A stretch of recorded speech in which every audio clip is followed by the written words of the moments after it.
Hello everyone, and welcome to Continental Circus. I'm going to be your host for today. I'm Sebastiano Rossi, and with me in the commentary booth we have Asa the Empire. Welcome, Asa. Thank you for having me. I'm happy to join you here today at the beautiful rainy Suzuka, which I look forward to having a great race at. Yeah, we are 100% expecting a great race, and well, also a lot of silliness. I mean, Suzuka is a technical track, and with rain, we do expect the big funny to happen, especially with Multiclass. What do you think, Esa? I definitely think it's going to be an exciting race for everyone to watch here today. I'm expecting a lot of chaos, a lot of yellow flags, a lot of door-to-door banging. It's going to be great to see these multi-class cars, GT3s and GT4s together on the same track, especially around Suzuka, which is such a technical track and such a tight track. There's not going to be a lot of space to use, and they're going to have to be super careful. It's going to be great racing. I mean, super careful? We're sim racers, we're never careful. That is going to be extremely fun. But yeah, as you can see...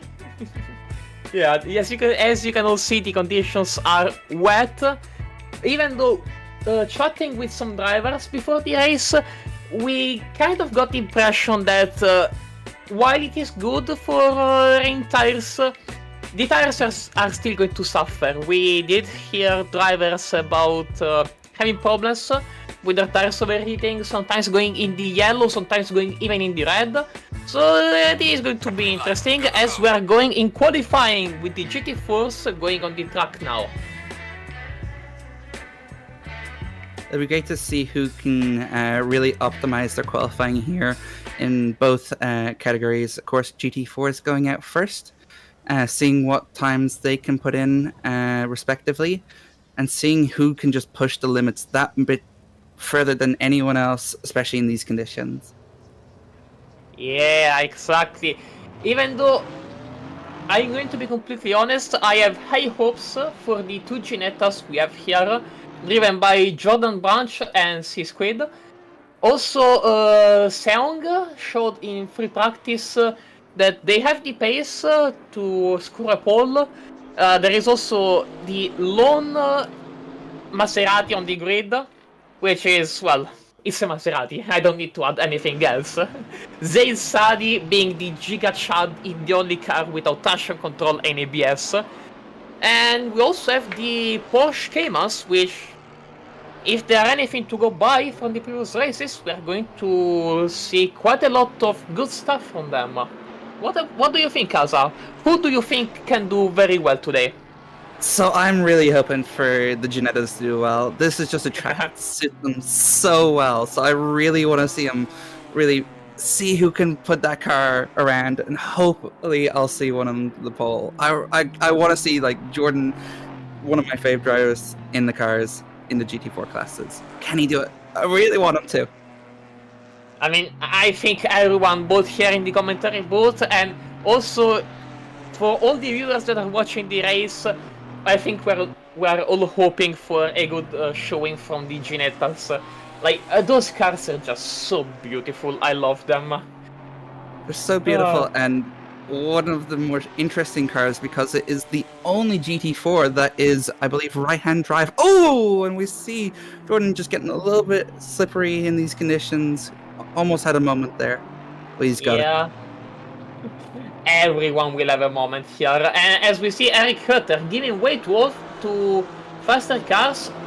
Well, to be fair, I think they just want to have the space, in case something goes wrong, to just set their lap time. And we see now Daniel Steinhaus approaching the start-finish line. I think the first of the GT4s to approach the start-finish line, and they are going to be the first one to start and show us from their own board how it is done. Here we are exiting the Casio Triangle, going onto the start-finish straight. Not a very long one, so we need to be careful. Eyes on the left to see our braking point. We need to enter fast into T1, but then it tightens into turn 2 as we see. Ooh. Yeah, Steinhaus going wide. That is unfortunate.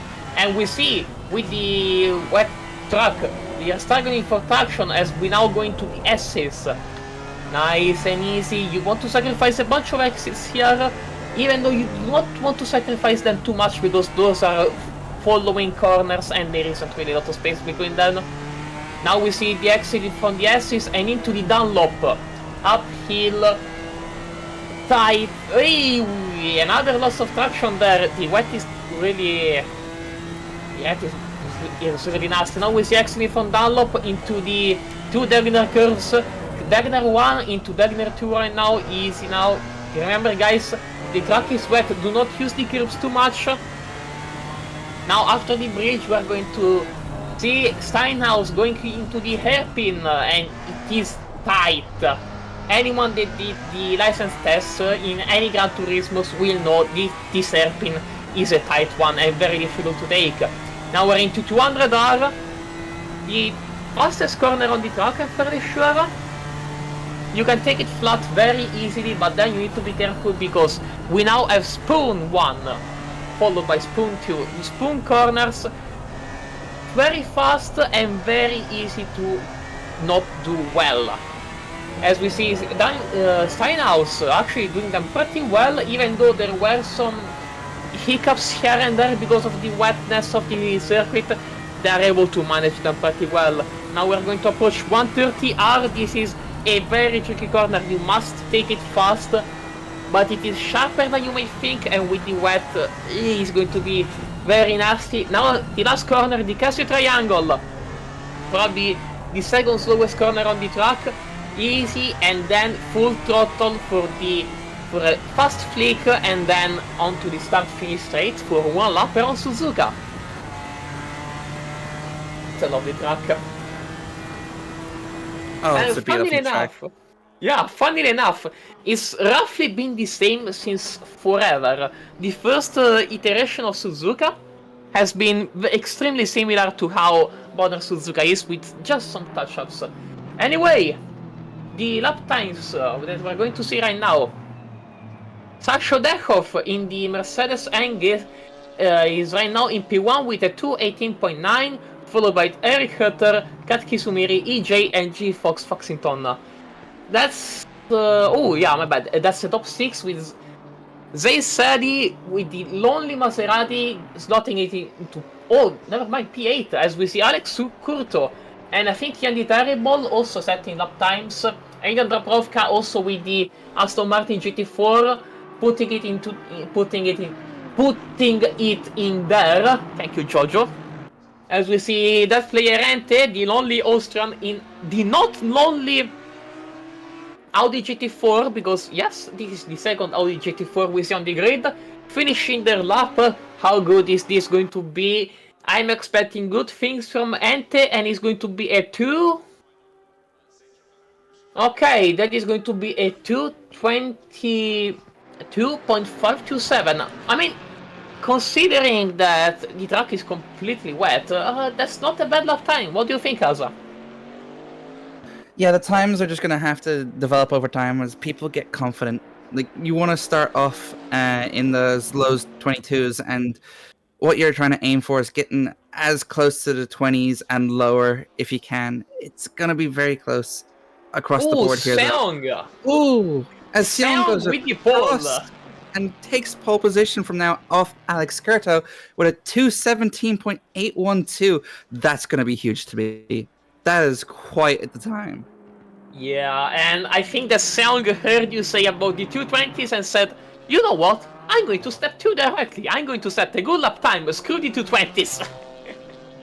Yeah, I was fully expecting like some lower times, but I was not expecting a 17, maybe 19, 18. But seeing Seong put in a 17, that is an absolutely massive lap by him, and going to be really interesting to see if anyone can take that off of him. I mean, remember, Asa, we're in the commentary booth and we are going to throw commentary curses, so be careful with your new power. Hey, it's my first time here. You can't say it's gonna happen because it hasn't happened for me yet. All right, we're chill. Yeah. Fair, but be careful, Asa, be careful, because I thought the same at first, and then I think I murdered 8 people with the commentary curse around the Nordschleife, so never say never. Well, that's the Nordschleifer, isn't it, though? True that. As we're seeing, the GT4 is still coming across the finish line, putting in faster and faster times. There's a couple still yet to put in times, but plenty of time to still do so. If you can get that one more lap in, we're on board now. Oh no, we're not. We're on board with Cal in the Ginetta, beautiful orange Ginetta. He is still yet to put in the time. Both Ginettas still yet to put in the time, but I'm sure both Jordan and Cal will be pushing the limits right now, getting that lap in to try and get themselves placed as high on that board as possible. It's a very competitive field right now that I'm seeing. Yeah, and well, Seong, to be fair, is kind of in a league of their own, and we see Alex Curto that, despite the heavy ballast with the BOP, was still able to be the only one within 1 second of Seong, and hopefully the now on camera Daniel Steinhaus is going to be able to actually get in there and set and get close to the lead. Do you think are they going to be able to do so? Because I see on race control the delta. Oh and no!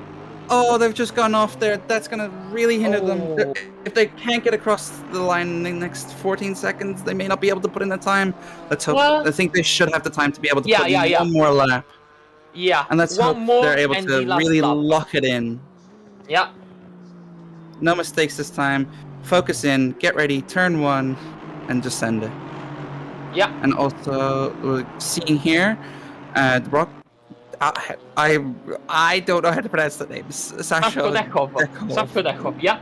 And going across the line. Ooh, really putting in competitive time, and compared to Seong, only 0.1 off. Everyone's really trying to push the limits here. We're just seeing all the cars putting in their final lap time on board with Jordan Brunch. Can he do it? Where is he going to put the Ginetta? I mean, I hope for a very good lap time from our resident Scottish, and it is going to be a 2. Wait, where is that? Oh, P4! 220.1. Not bad, Jordan. Not bad. Beautiful to see the Ginetta that high. But there are still some GT4s that have yet to finish their lap time. I think it is probably just Daniel Steinhaus. Yeah, we're gonna watch them as they finish off the lap now. Wait, there is Daniel Steinhaus and Alex Curto that are going to finish their lap time. As we see. Oh, it was invalidated. We did get confirmation from race control that it was actually invalidated. So we will probably now going to focus after those 2 GT4s. We'll go back to the pits. We will just going to focus on the GT3s that are hitting the track. And you can see from the minimap on the broadcast, Daniel Steinhaus has right behind them a bunch of blue dots. Those are all GT3 cars. And they're going to probably, there they are. That's an Aston Martin. They'll all be very keen to get on their first flying lap and set respectable times in, because it was not. Oh, Alex Curto! Alex Curto with a 2.16.967. What a great lap from Alex, despite that 40 kilograms of ballast with the BOP. That's a good lap time. Now we see Daniel Steinhaus. Where are they going to finish? P4! Well done. Not bad. Now we're going to focus on the GT3s now on their first flying lap as we focus in on Aston Martin. Going to see how they do. I don't know the times for the GT3s now with the rain. I believe that the difference in time should be anywhere between, I think, 10 to 12 seconds. But it just all depends on if they're able to get grips of this car around this track with this weather. Well, it is Suzuka and it is wet, so I'm going to err on the side of caution and say probably not. You know how it is. Suzuka is tricky, wet conditions make it even trickier. It's never going to be an easy one, as we see Sergei Chernov approaching that hairpin, and Edgar Herrera, the lonely Bentley Giga Chad driver on the grid, in the S's right now. Bentley. Look at it go. Oh, so cute. So adorable. So sniffy. I love the Bentley, like especially the Evo. It is such a good car. It's a shame Bentley pulled the plug, but hey. Oh, Matrix! Matrix going off track. Oh, not a good start from our German driver, our German clipper, our basically the backbone of the community. That is not how you want to start qualifying, but I guess West Suzuka does that. Now we see Kaito Nasa on the Mustang, approaching the hairpin. Nice and easy on the brakes, don't go too late on them. Yes, nice, be careful on exit.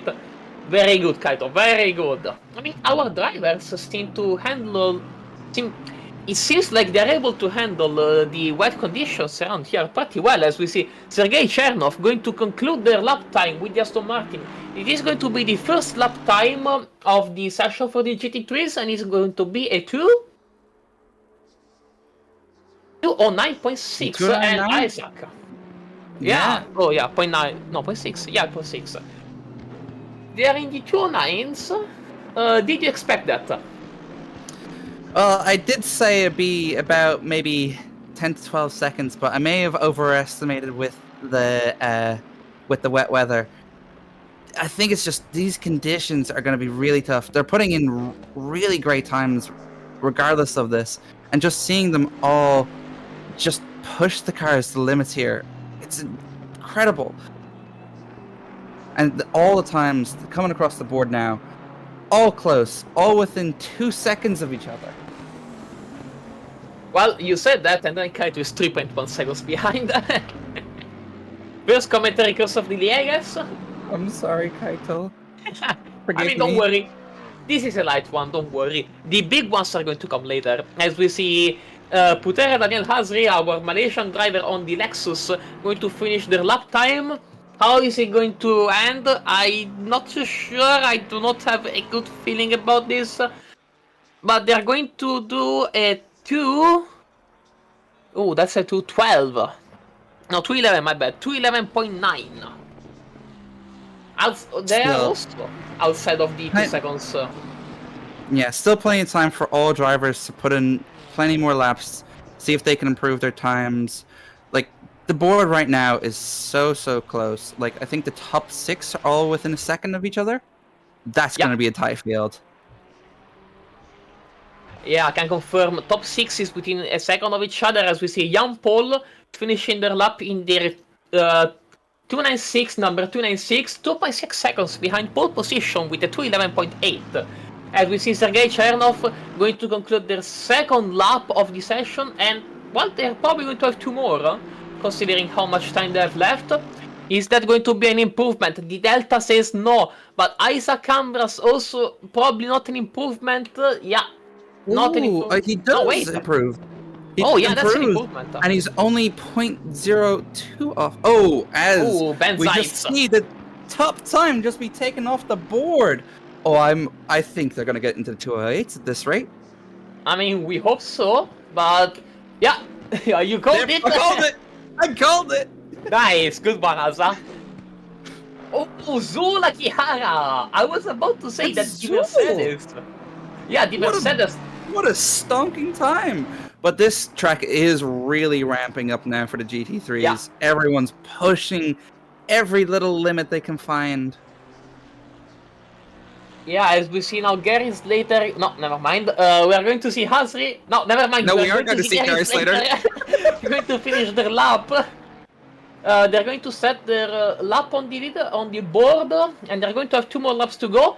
Oh, 2.2 seconds behind with a 211.1. David Ash, the lonely McLaren GT3 on the grid, our Polish driver. How are they going to finish? Are they going to be able to get a good position like they did in Laguna Seca? And well, hopefully, unlikely like not like what happened in Laguna Seca. Hopefully survive the race. Oh no, I may have jinxed it. Did I? Oh no. We'll have to Oh see no. when the race comes around. They're I'm in sorry, a decent David. position now. They're in a decent position regardless. They're right in that Yeah. mid pack. There's going to be a great fight back. It's a really top 6 right now, and then from 7 to about 11th, they're all right amongst each other. So I can just see 2 packs potentially fighting it out over the course of the race ahead of us. Yeah. So we're going to see Isaac now, see if he can improve his time, but it looks like it is invalidated, so you'll have to have one last shot here to try and improve his time, see if he can get that pole position.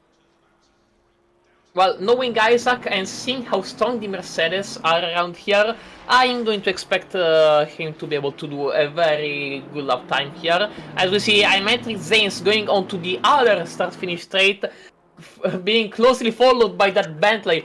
That's Being never a sight. hunted. Yeah, Hunted that's by the Bentley behind. That's never a sight you want to see in your rearview mirrors. That Bentley close there, and it's going to be like, give me your lap time! I'm going to take you to the Shadow Realm! It is, however, going interesting to see. Let's see, that can Metrics set their first lap time here? What's it going to be? P14. Not too bad, not too bad. Like, considering You how just may be dumpy that is. struggling. Yeah, with the wet conditions as they are, I don't blame any driver for having any problems here. This is a really tough track to get round on in the wet. Okay, We're just seeing now. Castellana, are they going to be able to finish their lap in time in order to get another one? I don't think so. No, Yeah. so this will be their final lap. Pole And position! it's a 2:05. Pole position for Daniel Castellana, just in time. Now we see David Ash, they're also going to finish their lap, as also Hasri did finish it. And they improved P7 temporarily. Good showing from our Polish driver, Jan Paul. They're also going, approaching the finish line. Are they going to be able to improve from P11? The Delta says yes, the Delta says 6 tenths up. Are they going to be able to snag a few positions? Maybe potentially P9. Is Jan Paul going to be able to do it? We see them cross the finish line, and it is no, just a P10, so close to get a P9. Now Ben Zeitz, our dominator with the strongest pace. We saw them in the first 2 races. Ben Zeitz has the pace to be able to completely dominate. Are they going to be able to get pole position here? Is this going to be pole? No! Ooh! Ooh, It is it's the the same exact same time. time Yeah. as P3. Yeah. Marshall Zux and Ben Zeitz have been able to set the same exact lap time in the same car. That's incredible. Zula Kihara is improve. No, he will stay in P2 No. right at the front of the grid. Still, very good showing from Zul. Kaito is also approaching the start-finish line. Is Kaito going to be able to improve his lap time? The Mustang, I'm not too sure how good it is in the wet conditions. I'm not too sure if Kaito is going to improve here. No. Still P11. Gary Slater, what is our resident British Ferrari driver going to do? Let's see, the Delta is in the reds. It is a very red Delta, and qualifying is over. Daniel Castellana, pole position with a 208.5. What a qualified session. It was so intense. What do you think, Asa? Did you like it? It was hella eventful. Some names that really showed up. Like, I think seeing Zol on the front row of the grid. I didn't know how he pulled that out. That was an incredible time.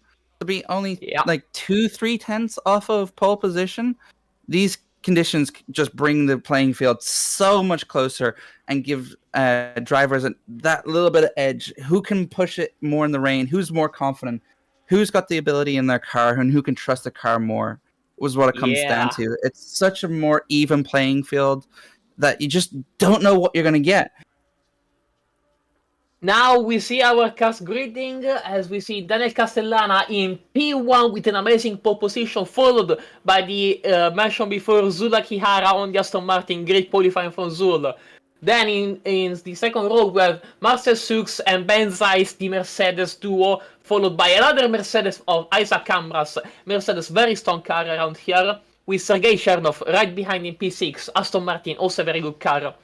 Then we see our Polish driver David S in P7, followed by Edgar Herrera in P8. Gary Slater in P9, followed by Jan Paul, the other two Ferraris that are going to finish the top 10. Now we see Kaito Nasa, followed by Hazri. Then Ubidius in P13, and closing the GT3 grid, I'm Hendrik Zanes. Now for the GT4s, Alex Curto, followed by Zion KP. Then Sasho Dekhov with a very good qualifying from the Bulgarian driver. Daniel Steinhaus, followed by the first Ginetta of Jordan Branch. Then right behind them, Eric Hutter, followed next by Kat Kisumiri and Adrian Dabrovka. And right behind them, the McLaren 570 of Yandy Terrible, followed by EJ. Then the two lonely Audis on the grid, G-Fox Foxington and that Pellerente. Now the Maserati of Zé Sadi and the Chevy of Daniel Montes, followed by Paul Ukai, that's Paul, and Kun Lucidator, the last GT3 of the grid, followed by Squid, the other Ginetta, and Omet Om to close the grid. What do you think, Kaza? What are we going to see? Chaos. I just think that turn 1 is just going to be absolutely insane. I can't wait to see these cars like just go at the green light and see what happens, because I think this is going to be really tight. I think there's going to be people jostling for positions right at the start and take whatever they can get. Yeah, I do not have high hopes for turn 1. As we all know, turn 1 in sim racing is always the place where cars and sim racers go and kiss barrier, and considering the wet here and how fast Suzuka turn 1 is, I don't really have high hopes myself, but hey, always trust in the goodness of the drivers. Look, I will say... Oh, you go first. Go ahead there. One other thing I'm going to be curious to see is Kun Elucidator with the GT3 in P29 overall. They are going to have to deal with the GT4 field. That is not going to be a fun one. Yeah, it's going to be really tough. They're going to have to just play it super safe at the start, because they're just going to have so much more power than any of the other cars around them. Hey. They'll have to just be careful and just figure out where they can slot in and not do any harm to the GT4s. Oh, Jordan in the pits. And that's also Matt. Yeah, Jordan and Omet are going to start from the pits, apparently. Wow, that's interesting. Don't know why, but... Brave? Or are they maybe trying to avoid the potential chaos of turn 1? Because I will say, if you're like not on that front row at the start of this rain race, you're not going to be seeing anything in front of you. You're going to just have to trust your instincts and, like, with very little visual, judge when to brake, when to turn in, etc. Yeah, like this spray is going to be a nightmare for the drivers behind. And Daniel Castellana and Zula Kihara are probably glad that they are in the first 2 positions, as they are going to be probably the only one that are going to see anything ever on the grid in front of them. Yeah, the moment you get behind one of the other cars in this rain and the spray, it just becomes so difficult to see any sort of visual cues, brake markers. Even the car in front can sometimes disappear from your view just because that spray is just that intense. Especially with all the downforce that these cars create from the diffuser, I'm going to expect a lot of spray to be kicked up, as our cars are currently gridding side by side for the starting procedures. Oh boy, this is going to be interesting. Oh, wait, Matrix in the pits! Matrix as well in the pits. What happened? Like 3 drivers that are going to start from the pits. That is... yikes. However, we are now going to focus on the starting procedures. Our cars are going to approach the start-finish line. We should hear... Yes, we see them pick up the pace right now. They should start soon. And it's going to be...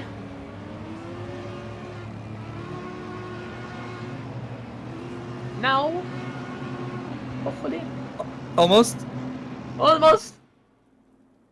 Green light, green light. Green, green, green! Off we go! For the third round of Continental Circus.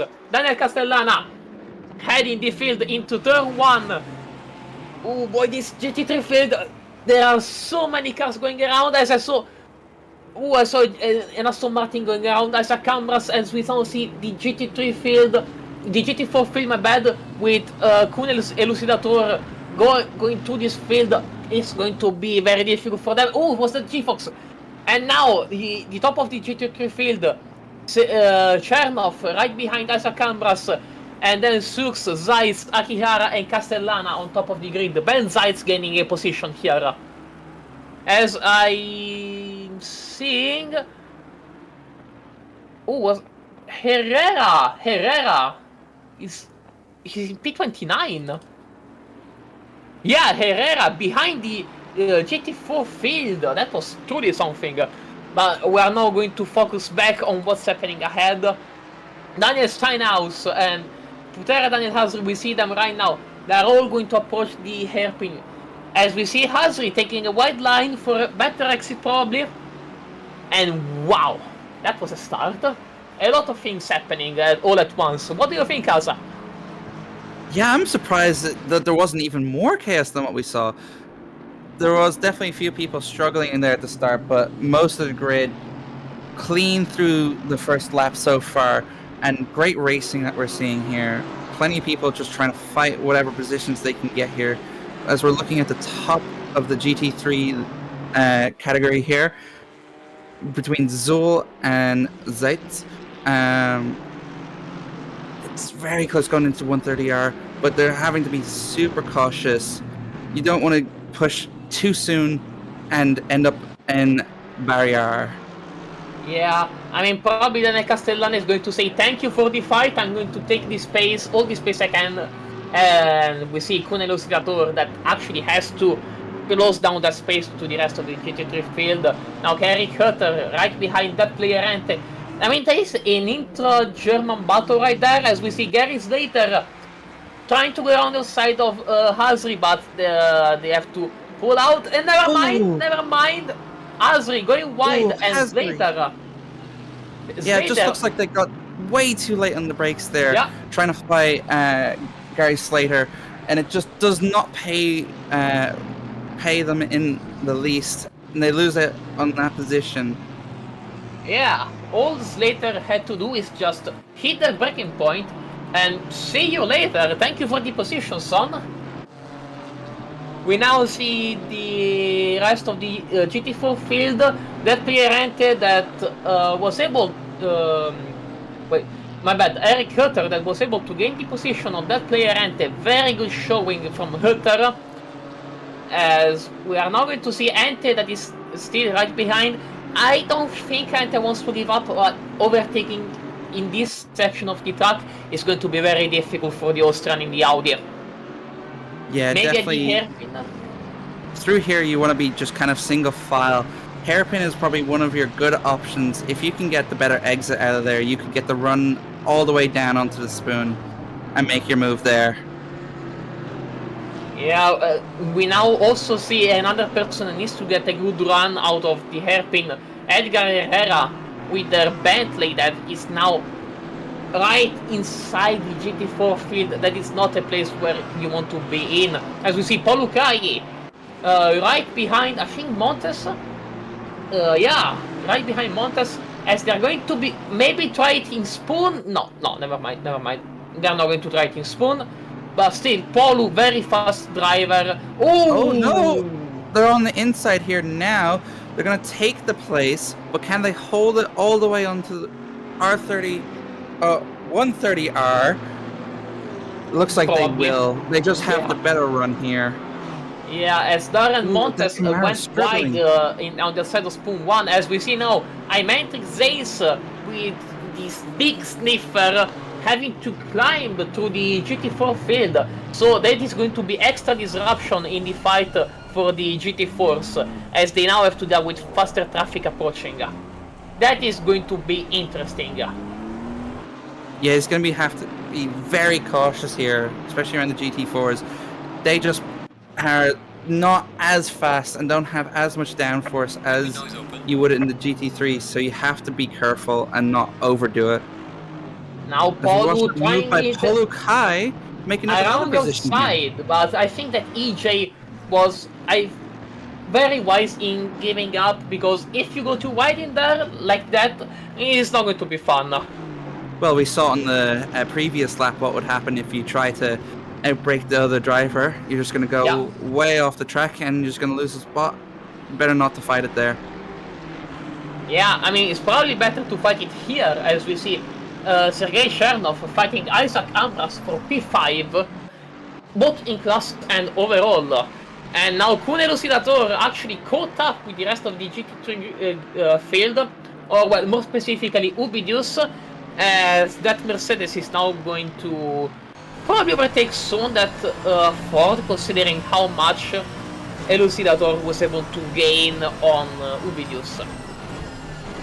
Yeah, it's very close here. It looks like both the Fords are just struggling here at this track with this conditions. It just does not look like the Ford is comfortable around this this track at the moment, and is suffering because of it. It's a really powerful car, and it can really catch you out if you aren't careful in these conditions. Yeah, I 100% agree. The only time I've tried the Ford, it was very difficult for me to drive. Even in the dry, I do not want to think about how it is to drive in the wet. Even though, I mean, I guess I could think about it, because people say that the Mustang GT3 in racing in the wet is absolutely dreadful to drive.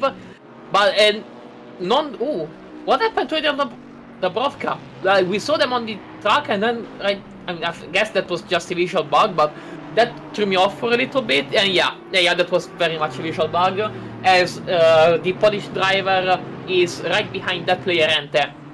Now here in the Casio Triangle. Ooh, Polu! Well, it's a brave move to try and make it stick around there. Oh, it looks like they're going to get the benefit of a better line through there and better traction, and they're making up yet another place. They are really moving up this grid, and with passion. Yeah, very good showing by Polu, as they were able to gain the traction that Ian couldn't find on the exit of the Casio Triangle. As we now see Seong. Thank you, Jojo. We now see Seong right behind Steinhaus for the top of the GT3 field in the Tide Pod Chevrolet Camaro. What a livery. Yeah, that Bentley behind them is going to have to be careful. Yeah. Speaking of careful, Zul Akihara also needs to be careful, because Ben Zeitz is right behind him.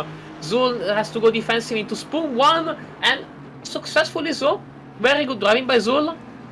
But Zeitz, I mean, knowing what this Mercedes driver was able to show us in previous races, we are going to see a lot of fun battling here, as we see Steinhaus and Herrera. Herrera like lapping Steinhaus, but very close there. They have to be careful. Yeah. When you're lapping slower traffic or trying to get a place back on slower traffic, you gotta try and predict where exactly they're gonna brake, because they may brake earlier, they may carry a little bit less speed than you will, and you just gotta account for that. If you don't, you're just gonna end up in the back of someone. Yeah. As we now see Edgar Herrera and Sonkepi actually being able to survive there, luckily for them. That was nice and clean quickly. Yeah. Now we see Peter Hazri right behind Gary Slater. The battle between the two is not cooling down. Now is the Lexus driver going to be able to make a move into turn 1 there? Close, but not close enough. They're trying to use every inch of track they could find there, almost going onto the grass. And that's how much determination these drivers have to just get any positions they can get. As we see now Polu Kai in the GT4 field overtaking Kat Kisumiri before 130R. What a great showing, what a massively great showing from our Mercedes driver, as he's now right behind that player Enter. And look, just choosing the slightly different line just to get the better run again here. And it looks like he's going to try and go on the outside into turn 1. Ooh, he gets a little bit cut off there. Ooh, that was so close. But it looks like he's got the inside here now, and he's going to take the position into turn 1. Yeah, very good move from Paul Kai. What a send from Paul, as now all he has to do is chase Adrian Dabrowka. What a move. He's really moving up the board right now. I think one of the faster drivers in GT4 at the moment, the way he's driving, he's just gelling with this track and that car. Yeah, at the same time, he will have to gain quite a lot from... Oh, Matrix! Was that Matrix going off track? As we are now with GFox, but I think... Yeah, Matrix going off track. What is going on? He seems to just be struggling. Whether it be the setup, the conditions, a mix of not getting the setup correct for the conditions, it just does not seem like he's able to really hone that car in just this moment. Very weird. Well, anyway, we have... Okay, I think I saw... That looked like Cat just going off wide. Yeah, and also right behind them, Ian the Terrible, I think. As we saw earlier, the Bentley finished lapping the GT4 field, as we are now with Ben Zeitz and Zula Kihara. Lots of things happening really fast here on track. And it's only been 11 minutes of racing. Wow! This has been probably some of the most exciting 11 minutes of racing that we've had here in a while. Just seeing the amount of cars jostling for position. Look how close Zeitz is here to Zul as they go through the S's. Ooh, Zul just slamming that door shut, saying, no, this is my place, this is my position, I'm holding it strong. Great defense. Yeah, great move from Zul. Very, very nice moves. Extremely, like, I forgot the word I wanted to say. Well, whatever. As we now see, Savage EJ. You're doing great, Jojo. Thank you, Asa. Savage EJ, right behind Yanni Terrible, approaching the Casio Triangle. Is the Mercedes going to be able to do anything to that McLaren? I mean, they're not the closest, but at the same time, they're not that far behind. So probably they're going to close the gap with the slipstream here on the start-finish straight. Especially as Andy Terrible doesn't really get the best of line outside of T1. And we're going back up to the top of the grid in the GT3s.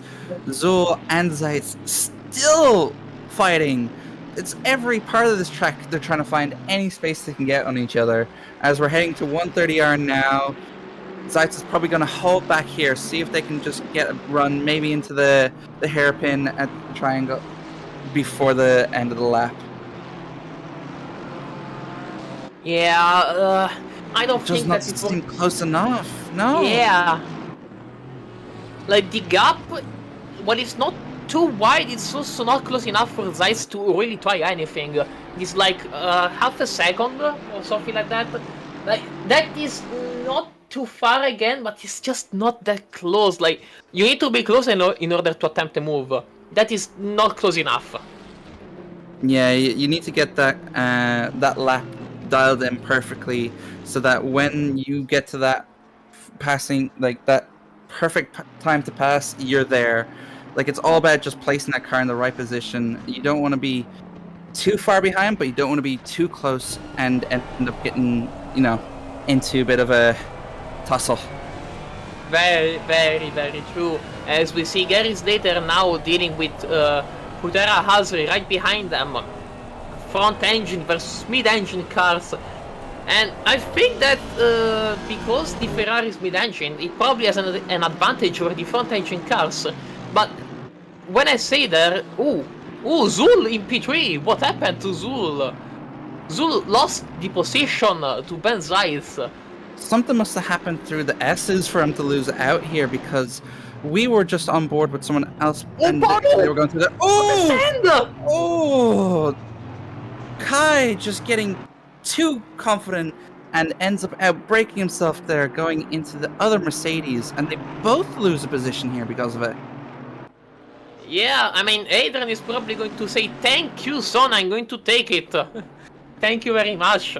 Wow, that was... Zul! Zul again! that car must have some sort of damage if it's going off track like that. That's just bouncing all over the place right now. A little bit worried what actually happened to Zool. Yeah, we can't truly tell, but Zool is now going to have to go defensive into 130R. But yeah, Marcel Zux being very wise, backing out of the move in 130R around outside. You're not going to be able to do it. It's just not going to happen. Yeah, probably but time if you can to stay close here, hopefully yeah, they'll get the run into turn 1. Looks like Zool got better traction as the gap seems to widen a little bit. So the Hungarian driver in P4 will have to wait before tasting the podium. However, very big however, Ben Zaitz 2 times faster than Daniel Castellana this lap. He's probably going to close the gap lap by lap, little by little, as we now see. Speaking of closing the gap, Paul Lukai right behind Eric Hutter. I think that Paul wants to redeem himself after what happened right there at the Casio Triangle. Round 2 on E Hunter. It's going to see if he can get it ran this time, this lap. Doesn't look like it's going to be done into the spoon, but if he can hold it close, hold it through 130R, maybe he can try and make the move into the triangle again. Well, never say never, especially as Carl Squid and Omet they are both in the pits. I think they are going to be the first ones. Oh, Omet didn't start. Oh, okay, we get from race control that Omet did not start, as I think Squid is serving their pit stop as the pit window is open, but that is a very early pit stop. Now Seong right behind Sasha Dechov, going to try and regain that P2 back, but Sasha is not an easy driver to overtake, as we also see Alex Curto taking advantage of this battle and pulling away from these chasers, I think that's how you call them. Paolo around the side of T1. It's probably not going to work this time. Still there. No, he's going to have to back out. He's going to have to try again next lap. Oh, wait. Can he get the run here? Maybe here? No, looks like Eric Hutter is going to be able to defend well. Very close racing by the two of these. Yeah, absolutely both Mercedes drivers really on the limit, running right next to each other. Yeah, I just can't wait to see how he makes this move. He's trying every single way to get around them. Yeah, I mean, we will see probably a move here from Darren Montes on G-Fox Foxington, as they're very close, like maybe not here, exactly here, but soon here. Ooh! Yeah. Looked like Montes just got on the grass a little bit there, through the S's, and then just... the Maserati! Oh, the Maserati spinning out behind! And Paolo attempting to move into the hairpin. What is going? So much stuff happening at once on the track. He's made the move. He's done it into the hairpin. Well done, Paolo. Yeah, and we're seeing also Seong was able to get the position on Sasha Dekov, as they are now approaching 130R. Marshall Zux was able to get the position on Zul. So much stuff happening on track right now. There are still 41 minutes left to go for this race. I don't think that my voice will last. I was about to say that. I don't think I'm gonna last another 41 minutes. This last 20 minutes of racing has been so eventful. Everywhere you look, in both GT4s and GT3s, there's constant fighting. It's incredible racing. Really entertaining. Very nice. That's what we love to see. As we now see issues for Marshall Zux with the lapped car. I think that's Jordan Branch, as they are now getting closer to each other. Oh well, that is a fight. That is going to be a very big fight for P3 between 3 cars. I guess thank you, Jordan, for giving us this show. Because now it is going to be fun. It's going to be extremely fun. Oh yeah, Sergei Chernov is also very close to these 3 guys, so I guess that he's a 4-way fight for P3. But if I'm going to be honest, I think Marcel Zux is not going to be happy with what happened there. I don't think Zul's going to be Isaac. happy either. That was just such a close battle there. And then the GT4, as what's called Isaac as it comes happens. into the pits. Yes, Isaac in probably deserve his stop now. A good time to do Very it early instead of stop. trying to fight. Try to get them in the pit stops here. Yeah. Though that is a very big undercut. The second set of tires for Isaac needs to last for a lot more time. Like 40 minutes is not going to be easy. It's going to be a very big time for those tires that they need to last. Zeiss! While trying to lap. Zines! Yeah, It while looks like trying to lap. Zines tried to get lapping the GT4 cars. Seems to have just gotten a bit too eager. Hey! Ooh, he held up. Ooh, that's the Camaro round. That is not going to be a fun one. The stewards are going to look at the crash and the stewards, us, Yeah. they are going to look at the crash more closely, and it will be interesting to see, especially as we weren't really able to see what exactly happened. Now we see Zulaki. Wait, oh yeah, Isaac went into the Yes. pits, my bad. Yes, Isaac's in the pits trying to undercut both Zul and Sux because they were all tussling for P3, all within like about a second and a half of each other. I think Isaac's play here to go in early and see if he can get the track position, just make up laps running in clean air for a little bit, might be the play. That way you're not having to deal with any GT4s compared to P3 and 4 right now. Speaking of pitting, we saw very briefly Ash and Hazri both into the pits, as we now see. Oh, G-Fox! G-Fox finding himself in a very unlucky position, and now Zux is going to be able to say, well, thank you. And Zul is now in a very tense position with the other Aston Martin on the grid. And then never mind. Zul's pitting in now. Probably reacting to Isaac pitting. It's just like, if Isaac's in, I gotta get in, try and cover that pit stop so that they can kind of come out still ahead if they can. I mean, I'm guessing it was also a result of what happened right there in 130 Castle Triangle. Rather than just fight and lose time, dive into the pits, do not lose time battling, and then hope for the best once you're out. I think that would be a very smart move if that were the case. Yeah, this GT4 traffic is also getting really intense now for the GT3s, especially since how close all these GT3s and GT4 cars are together.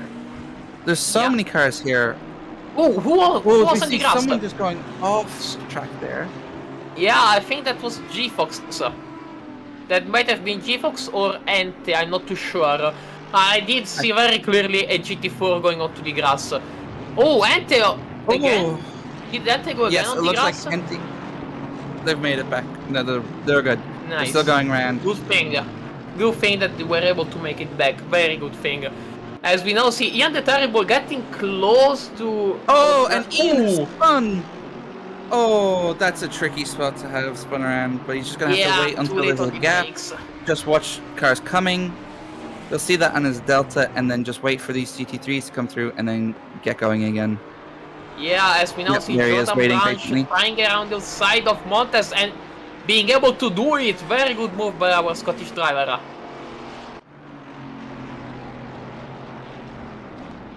Now we see Eric Hutter being right between two GT3s, I think, of Matrix, and I couldn't see who was behind. Now Seong KP in the pits.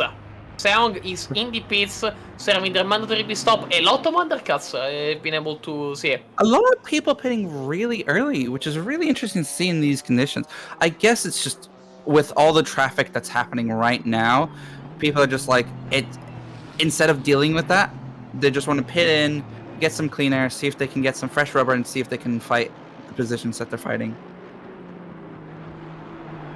Okay, track is now damp and not wet.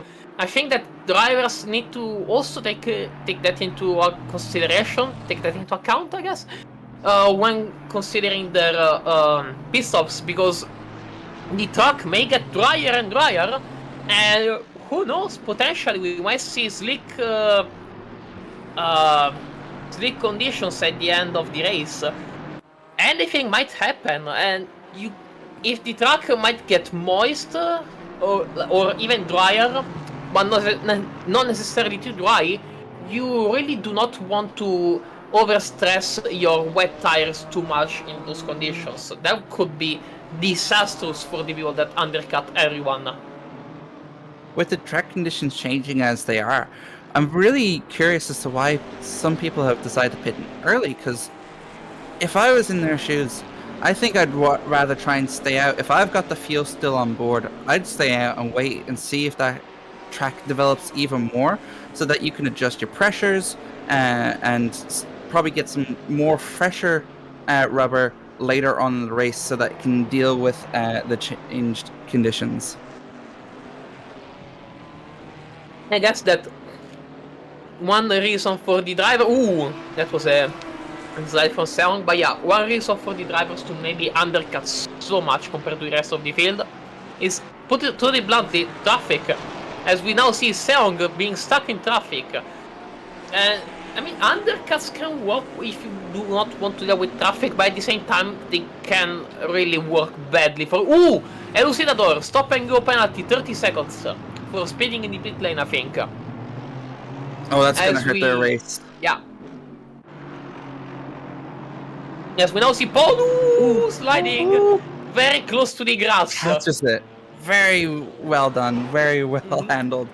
Yeah, as we see now, Edgar Herrera right behind Ubidius is now going to be the battle of the front engine cars. Ubidius going too wide there. That was not the line to take there. Struggling still. I just don't think that that car is really gelling well with this track right now. They seem to be just having such a hard time. Xiong going around the outside. Ooh, contact made. Yeah, that was not fun. But they did make it their way around, and they're gone. Yeah, good showing by Xiong, even though the overtake might not be the ideal overtake he wanted to make. He was still able to do it, and so good showing by Seong. As we now see Ian the Terrible right behind Montes. I think Ian just wanted to get out of the spray and see where the track was going, what was actually happening. Because even though those GT4s might not create a lot of spray, they're still going to create spray, as we see Montes taking a line, and also Ian losing traction for a little bit on the GT4. Wow, a lot of stuff happening right now. With traction there. Yeah, it's really interesting seeing from the onboard there, both Ian and the Camaro head just struggling with traction through the S's, like just not able to really hook the car in. You're seeing the oversteer. It's just making it so hard to race in that condition. Well, I guess that's just what racing in wet condition is. There will always be a curveball being thrown at you, no matter what, no matter when, and no matter where. As we now see Seong having to deal with the slow, well, relatively slow Ginetta of Jordan Branch. Is Seong in the Camaro going to be able to overtake the Ginetta quickly or not? I mean, I think that Seong has more pace than Jordan. But yeah, I think at this point in the race, Jordan's better bet is maybe to try and let Seong through, so that he can work with Seong to try and get ahead of the Maserati ahead. Because they haven't pitted yet, and so Seong's not their fight, so they're better off just focusing on just that Maserati and how they can best get around them. Yeah, speaking of getting around the Maserati, Jordan is trying it now on the inside of 130R. Yes. And he makes it stick. Good move. And then here comes Xiong, and the outside going into the triangle. Looks like he'll make it stick here, but Jordan is fighting that hard. Oh, and contact made between the two of them. Oh, that was something. Oh, that's gonna hurt Jordan's race for sure. And Xiong's. Yeah, potentially some damage for Seong in the Camaro, but nevertheless, they were able to still get ahead of some cars, as we now see the rest of the GT4 grid apparently pitting. Yeah, I think everyone in the GT4 field, well, almost everyone in the GT4 field is Perfect pitting time right for now. Jordan to also pit there. He's probably got a bit of bodywork damage done after that context, so he'll get his mandatory pit stop out of the way and get that fuel and tires, and hopefully have another go at the cars ahead. Yeah, as we now see, Matrix Zanes having to deal with David Ash in that McLaren 720S. Ash, which is actually... Wait a second. Yeah, Ash is A bunch way of stuff behind. is being handed Yeah. out. So there's for the GT3 and GT4. Elucidator, and now Savage EJ also a drive-through. That is not ideal for these two Mercedes drivers. Still a long way to go.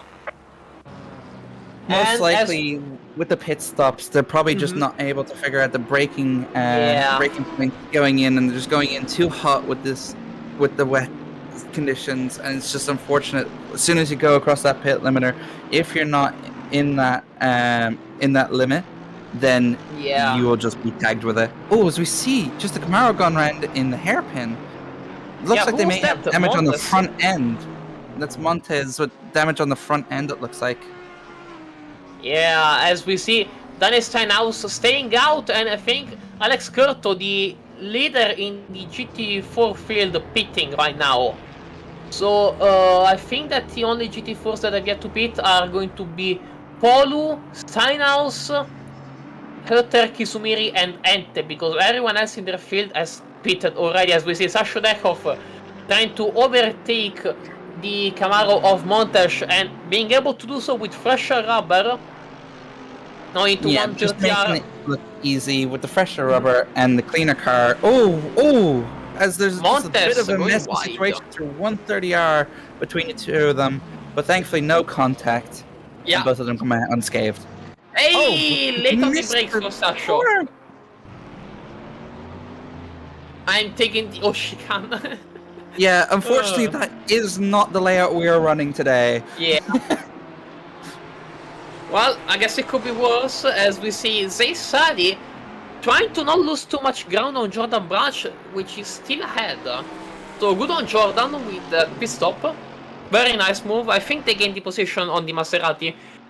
I think Hutter, Ente, and Montes all pitting. Ubidius also pitting. And Adrian Dabrowka also pitting. Everyone is going into the pits. Almost everyone is going into the pits. Very interesting moves. You get a pit, and you get a pit. Everyone gets a pit. Yeah, majority of the grid will be pitting in now. We are over the halfway mark, so it's about time. So it'll be interesting to see those who have pitted early and those who are pitting now, where everyone kind of shuffles out and see who's close to who. Yeah, as we see now, Zul lapping Seong in the Pod Camaro. Very good place that Zul was able to choose in order to do the lapping. The hairpin is going to be probably your best choice to do so. Like, I think the worst choice we didn't notice is that Isaac's actually gotten ahead of Zul here, whether it be by the pits or whether it be on track. Isaac is ahead now and is trying to extend that gap. Stop and go penalty for Montes as well. Not good. That's probably due to track limits because they're still yet to pit, so it's definitely not a speeding pit infringement. Yeah, and same for EJ, as EJ also is yet to pit. So I guess that's a lot of track limits. I did not expect people to struggle with track limits so much, as we see now 3 cars going into the pits. Elucidator, I think that's Kisumiri, and then the Bentley of Herrera. They are all in the pits. Very nice. They are going to serve their pit stop. As we see that Castellana and Sux and also Slater all have yet to serve their pit stops. However, Zeitz, we did not notice it, but Zeitz served their pit stop. So they might actually undercut Castellana potentially this lap. Now, there is the provisional lead in GT4 from Polukai. Very nice move from the American driver, but they have yet to serve their pit stops. And, I do not know when they're going to do it, probably soon, and where they're going to be after they serve their pit stop. As the third behind, I think that's Kaito. That was a weird does look move like- outside of the airplane. Oh, the car ahead! Ente! That's one of the GT4s, wall. the Audis. Oh, Yeah, that's that's player a Ente huge in incident. the wall. That was a shunt. Yeah, That that's damage Audi has seen is... better days. Yeah, they're going to have to bring that back to the pits there, because you can't be racing with damage like that. Yeah, that's a meatball probably, as we see Castellana and Sux both into the pits. Now Sasha Dekov right behind Daniel Steinhaus for a fight for virtually P3 in their class, I think, but they will also have to deal with Imetric Zanes right behind them. That GT3 will want to get by because of its extra power, but doing it is actually easier said than done. And we see EG and Monte. Yeah, Yes, we see so them they're having pitting, to do not pitting, my bad. I think they serve this stop and go penalty, and then they're going to pit, I think, hopefully next lap. Yes, so what they'll have to do is they'll have to stop for 30 seconds here. They won't be able to do their mandatory pit stop. They'll have to do another lap, come back around, and then do their mandatory pit stop. That is a tough penalty to deal with. Yeah. Yeah, this is going to be very tough, as we see right now. Eric Hutter, right now, quite behind compared to the rest of the GT4 field. We see However- Polo is also pitting in now. Oh, interesting. Okay, Polo in the pits. But they are already losing positions on Alex Curtis on KP. Are they also going to lose the position on Daniel Steinhaus? I don't think so, because I think that Polo has a pretty huge lead on the German M4 driver. Yeah, I think Polo's fight's going to be with the cars ahead. See if he can try and get a podium if he can. But that's a lot of time he's going to have to make it. Yeah. We now see Castellana that was able to retain the lead after the pits, but very with a slow, So this small is Slater gap, ahead at the and moment. Slater ahead. Still yet to pit, holding provisional P1, but Castellana only 15 seconds down the road and has pitted. So most likely once Gary Slater pits, he'll retain that lead. I mean, interesting to see Slater going this far with the set of tires. I guess that they want to overcut, so no matter how the track conditions change, they're going to probably be... Oh, Matrix! Oh, that's Mentrix in the dirt, but looks like he's able to save it and no damage there. Good thing. Only good Pride. thing. Yeah, I mean, Pride is something better. Like, it's a better hit to take a hit on your Pride than on your car. As we see Paul Ukai ahead of Adrian Dabrowka after the pits. Very good strategy from the American driver on the Mercedes.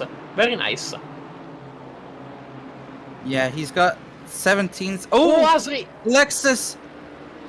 Oh, they seem to hold it together. Oh no! Ooh!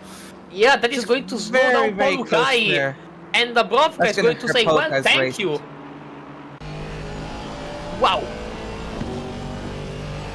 Yeah, like Paul will not like that, but not really much you can do. Track conditions are what they are.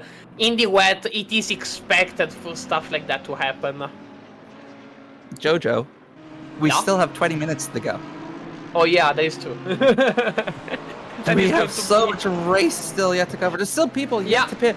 Oh, it looks like Montes has gotten another stop-go penalty for 30 seconds. Yeah. When did they pick that one up? They must have picked it up when they went to the pits for speeding. Probably. So when they went to serve the previous 30-second stop-go, they collected another one. So they're going to have to pit in, serve this Bad one luck. again, and then do their pit stop yet again. Yeah, a race to forget for Montes. What a race for the worst. We now see Ian the Terrible right behind G Fox Foxington. That is going to be an interesting battle. Wait, I saw a yellow flag into the hairpin. Who was that? That was interesting, but still we're going to focus on our South African driver. battling with our German driver right ahead. It is going to be interesting to see what they're going to do. A true battle of nations here. Yeah. Looks like Ian is going to have a great run all the way up to R30 or 130R. Ooh, but Foxington putting on the defensive move, sticking it right in the middle of the track, making it super tough for Ian to try and make any sort of move here. He's going to have to wait just another little bit longer. Maybe if he can get the run out of the triangle here, he could get the move done into turn 1, but that will all depend on how this goes. Does he get the power down right? That is close, but I don't know if it's close enough. Yeah, I don't think it's going to be close enough. However, we need to take into account the GT3 cars. They're going to be much faster than them. They could throw a curveball into their battle, as we see. What are they going to do? Like, guys, you need to communicate, as both GT4s are going wide to let the GT3s by. Wow. And also we now have Zul. Like, both the fields are not going to be happy with what's happening, because 2 battles have been thrown out of the window. Like, but they're coming back closer together here after. Ian just seems to be so much more confident through the S's there after that traffic, and is now right back on the tail of Foxington. Yeah.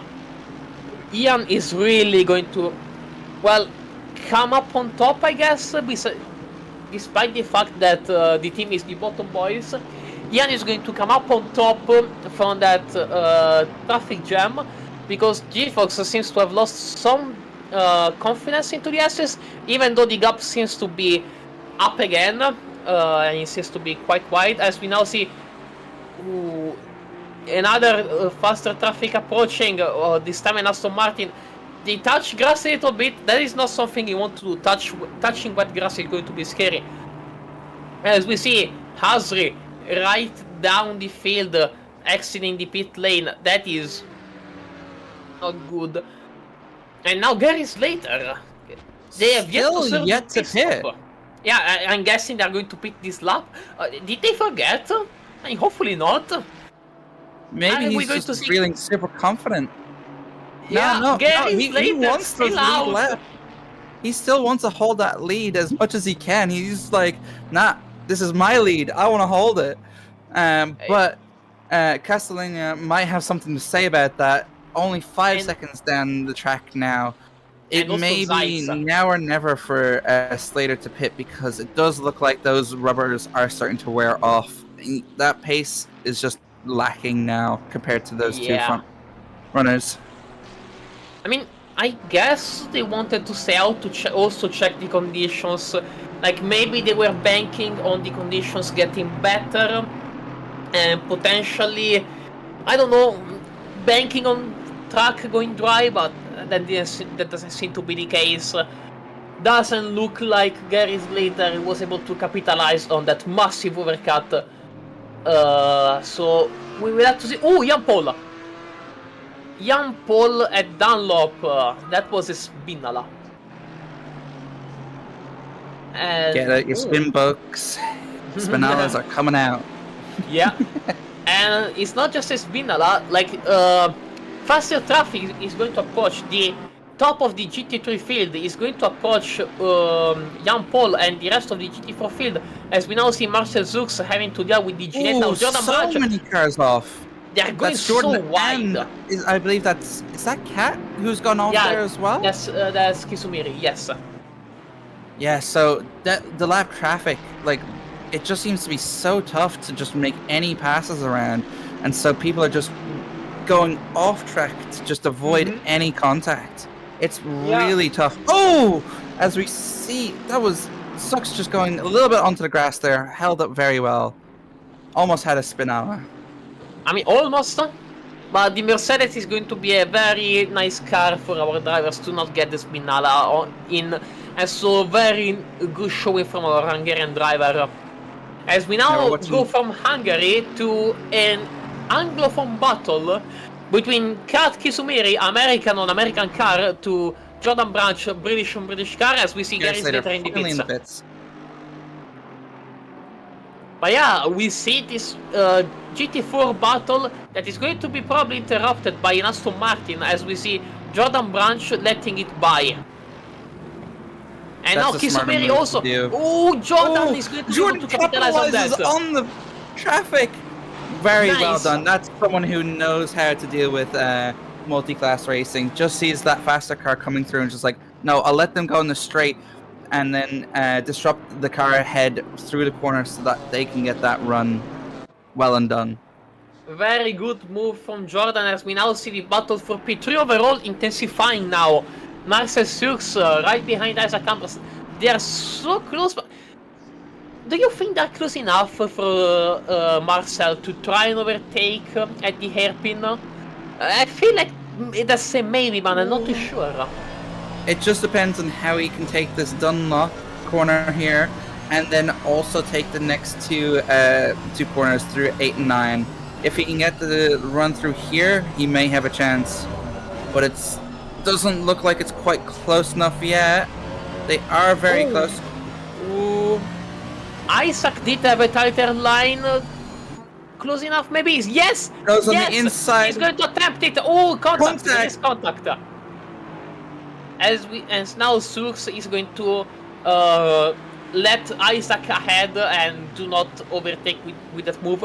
Very good sportsmanship from our Hungarian driver. There we go. Finally. He saw a gap, he went for it. If you no longer go for a gap, you're no longer a racing driver. And in the end, I mean, both of them ironic. came out fine there. Suzuka. Yeah. That's kind of why I was referencing it. Come on. Nice. Suzuka.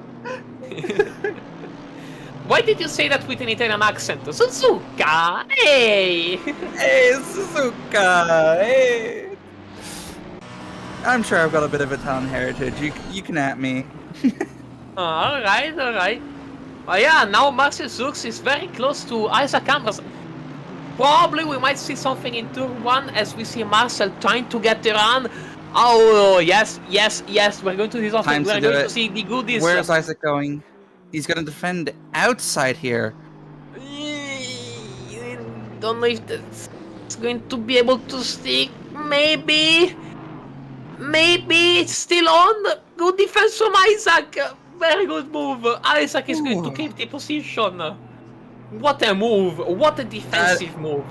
That is such close racing by the two of them. But great respect for each other, just to know where the limit is for the both of them. Nice. Now we're seeing Cat on Foxington, see if they can make this place up. Into turn 1 again. Cat just looking for any space that there is. Goes looking in the inside. That's Ian. Do they make it That's Ian the Terrible. Oh, that's Ian. What? It's the 2 pink cars. God damn it. I'm sorry, Ian. But yeah, Ian was able Great to... move by Ian. Well done, Ian. Yeah. Great move from Ian the Terrible. As we now see Sasha Dekov on Daniel Steinhaus for P3 in class. Is our Bulgarian driver going to be able to do something on our German driver? It's going to be interesting, as I also saw briefly a yellow flag into the hairpin. But yeah, late on the brakes for Sasha. They are going to do something here. Good on them for actually not crashing into the car ahead, but the battle is only going to intensify from now on. This is great racing.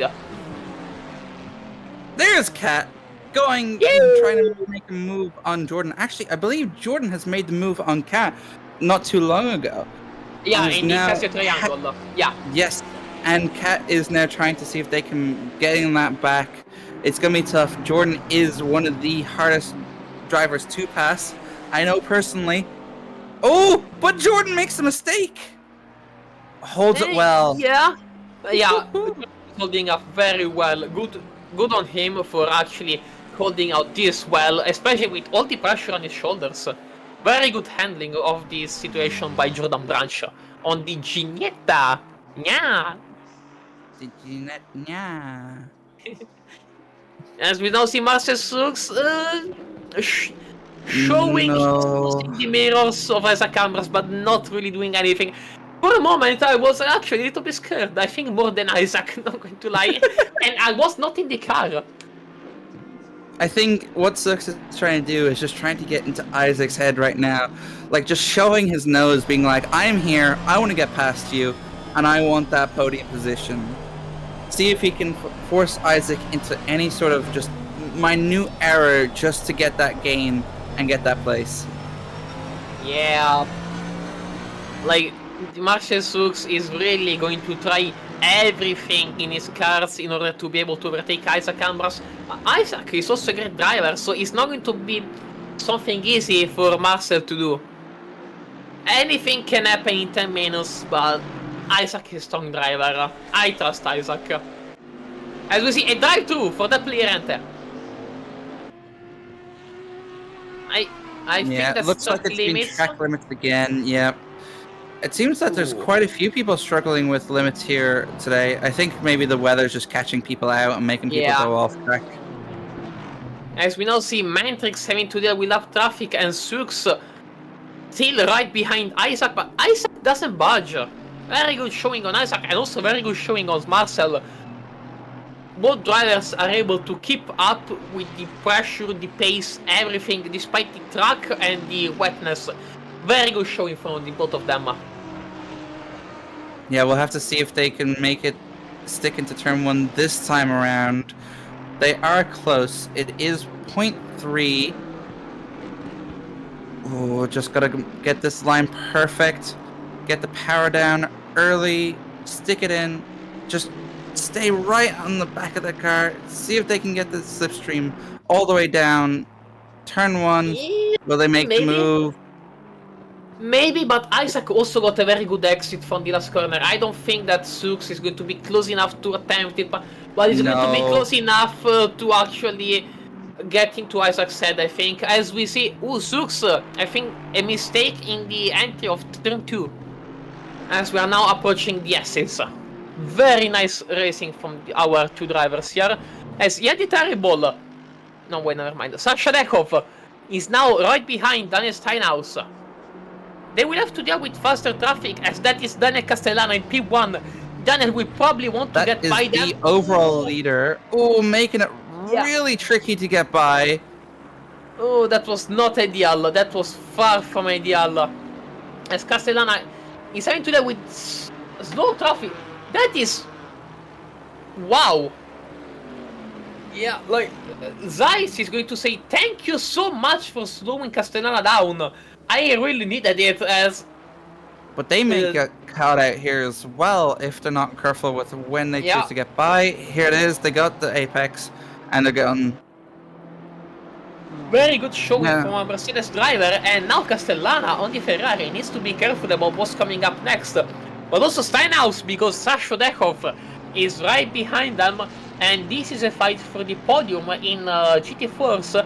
So there are some pretty high stakes here as we see Sasha Dekov getting a better exit outside of 130R and getting the position in the braking zone for the Casio triangle. Very good move from our Bulgarian driver. You see a car off that is Mentrix as well in the triangle, just gone off there, but has safely rejoined and is still ahead of those two. Yeah, and speaking of those two, there is the other battle for the podium in GT3 this time.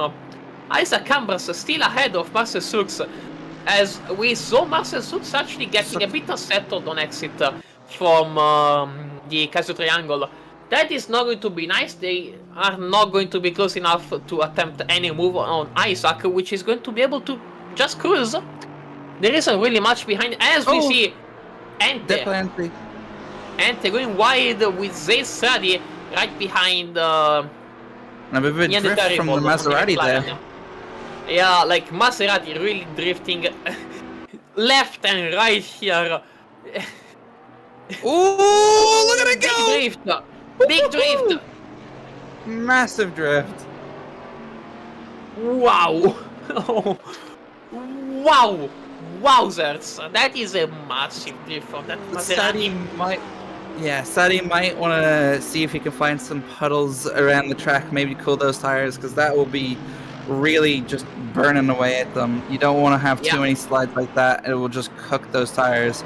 So maybe find some damp spots, put your tires in there for a little bit, cool it off, and then just keep going. Yeah, very true, as Sadie is now have to deal with traffic. And speaking of traffic, Zux, try to move on as a cameras in the airpin. They are not going to have to deal with slow traffic. Is that Polu? Yeah, that's Poluka, I think. That is Polu. Yeah, is Spoon, is Oh, what's Oh, Polu they're going to gonna have do? to split him. Yeah, that is. Oh, Polu And going Polu's wide. gonna have to go wide off track to Yeah, avoid that. Polu does not want any smoke with those cars. Polu is literally like, nope, you do you guys. Do not involve me. Do not crash into me. As we are now seeing this battle for P3, that it will keep on going for probably until the end of the race unless something happens. Also, Oh, no. Zeitz only 1.8 off of the car head for P1 Oh, and the has move! the fast lap. Ooh, The move the for move. Is Zux! this the chance? Oh No, no, that- Isaac. Isaac is holds able it. to defend, but man, Just- what a battle! Ooh. Oh, Window no! is now closed. Oh, that is a Ooh. huge crash. That is not nice at all. As Isaac Amras is going to lose positions upon positions. Oh, and hits the wall while trying Oh, to turn that around. is- That's just gonna be, yeah, that's just salt in that's the ugly. wound for Isaac. That is ugly. That is incredibly ugly. For fighting for P3 to now having to hold on to P6. I think he should be able to hold on to P6 here, but I don't know if Yeah, he'll be but able to get back any more places. I feel so bad for him. Like, I'll be honest, he literally had nowhere to go. Like, I feel so bad for Isaac, not going to lie. It is so heartbreaking. As we now see Edgar Herrera approaching Kaito Nasa, but they both will have to deal with slow GT4 traffic. As I think that's Jordan, yeah, that's Jordan Branch, right between them. And what are they going to do into the Castle Triangle? Ooh, Herrera gonna be having to sent here. settle. Yeah, having to settle behind the cars as we see Kat Kisumeri trying to let them by, but Jordan is going to be able to potentially get the position on Kat. What are they going to do? There is going to be a very tense battle between those two GT4s. What is Jordan going to be able to do? Is he going to be able to make a move into Kat, into turn 1? I don't think he's close enough. But man, they're close. This is going to be something. Jordan's just gonna have to stick to the back of yellow flag. Kat here. Oh, never mind. Yeah. Yeah, Just gonna have to be like as close to the back of that Chevy as possible. as he can. Just wait until that perfect opportunity. See if he can force an error from Kat, or if he can make the move into, say, the hairpin, or even into the spoon coming up soon. Yeah, and considering the state their tires are going to be in, I do not have high hopes for potentially Kat to be able to hold on those tires. I do not know. Anything could happen. I do not also trust Jordan Branch's tires to actually hold. Anything can happen between those two. Anything. Looks like there's no move going to be made here into the hairpin, but if Jordan can get the run, maybe he can make some sort of move towards the spoon, but does not look close enough this time around. So he's just going to have to keep with Kat. Just stay close. And Gotta keep on pushing. You just gotta keep on pushing, but there are only 2 minutes left. There isn't a lot of time left for you to keep on pushing. Like, if you gotta make a move, you gotta make it sooner. If you can make a move. It's now or never. Leave nothing on the table. Put it all on. Speaking of making a move, Edgar Herrera has to make a move on Kaito Nasa soon, because again, there is only 1 minute and 40 seconds left to go. That is going to be tight, extremely tight for the Bentley driver. Such a beautiful car, though. Yeah, that is. And they look like a boat, but certainly doesn't drive like one. That is very much true. I absolutely love that Bentley. Again, a shame that Bentley pulled the plug on the program, but I guess we do not control what the money does, where the money goes, and if this is profitable for the manufacturers. Well, all in with all, the shame. resurgence, in multi-class racing as of recently, so many cars going into like hypercars and stuff like this. I think we may see resurgence eventually. It would be amazing to see. By the way, we did hear from race control that the leader is on the final lap of the race. So our drivers, I think they all have one more lap to... 1.1 second between P1 and P2. You can see from P2 the Ferrari just right ahead as they're going through the S's. Yeah, as we now also see Edgar Herrera. I can see clearly Kaito Nasa's rear headlights. Oh. Very well, not anymore because he's almost side by side, but yeah, now he's very close. Now the Bentley is extremely close to that Mustang. Is the Bentley going to be able to send it sooner or later? Because they have this lap and then another one, and after that, well, there's going to be the race. They only have one lap and a few corners left. Oh, they're so make close. A move on Kaito. Yeah, close. They're gonna have to make the move soon. This is the chance here. Kaito just going wide through the last apex there. Ooh, flashing from Herrera there, showing that he really wants to get around Kaito. Yeah, and probably wants to get into Kaito's head. And if he gets into Kaito's head, then Kaito might make a mistake. But Kaito was able to actually gain quite a bit in 130R. So all the gap, Herrera has to close it back again. I don't think and only one lap. In one corner. Yeah, that is going to be tight as Kat Kisumeri is quite behind Jordan Branch. I don't think that Kat is going to be able to do much. As Daniel Castellana with Ben Zeitz right behind and traffic right ahead, I think. Caught in traffic. Will they have a race to the line? Ooh! Oh, that was a bit of a shove, but Daniel Castellana is going to be able to win the third round of the Continental Circus with Zeiss right behind them, but not close enough to try and send it. Very good showing from our two drivers. And we see Sean KP and Alex Curto right to the finish line, but Alex, I think, is going to get the edge. Yeah, good showing from our two GT4 drivers also here. But Alex Curto is going to be able to bring it home. Very nice showing. Now Marcel Surks in P3 temporarily, but with the penalties, I am very much expecting that P3 to turn into a P4, with Zula Kihara probably being on the podium, and potentially Sergei Chernov, depending on the gap. Sergei Chernov and Isaac Cambras could also both get the position on Marcel Surks.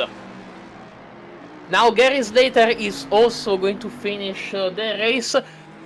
Pretty good race from the British driver, and also Kat Kisumeri still has to deal with Jordan Branch, but I don't think she's close enough to attempt a move on Jordan. That is just not a gap that is more enough for you to attempt a move. As I'm looking at it, it is 1.3 seconds. That is not going to be a gap where you can attempt anything. Tashadekov is able to finish on the podium in GT4.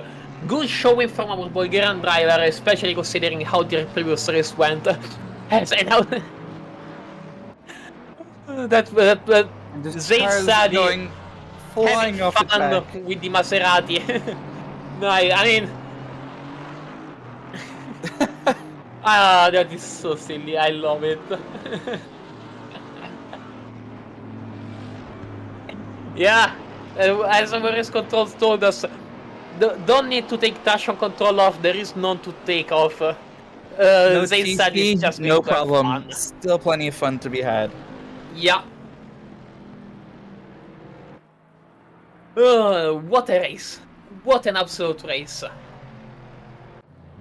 That was absolutely fun, as I think that the only two cars that have yet to finish are going to be Kisumeri and Jordan, and I think they did finish. Everyone should have finished. Yeah, race is officially over for everyone. Well, what a race! What a race, Asa! I know. I don't think I've witnessed quite a race like that in quite some time. It was so eventful. Like, I think every minute of this race had something going on, and truly had so much fun watching this and broadcasting this with you. Yeah, same here. That was truly, truly enjoyable. Thank you to all of our drivers for showing up and gifting us this amazing race. I would like to thank Julian Strasser for being the host for today, being the broadcaster. I would like to also thank you, Asa, for being here in the commentary booth with me. I really appreciate you, Asa, for this. Thank you for having me in. It was really fun, and what a race! What a race to do my first commentary here with Tracc. So thank you for having me. Yeah, and the last thank you is going to be to you, our viewers. Thank you for sticking by. Thank you for watching the race. We will see you next week for the, I think, the American round. No, not the American. No, I Wait. believe it's Kaya. It's Kaya Yeah, oh Lamb. yeah, Africa. We are going to Africa. Yeah, we are going to the African round of the Continental Circus. And until next time, Down in Africa. yeah, we'll see you next time on the racetrack. Goodbye!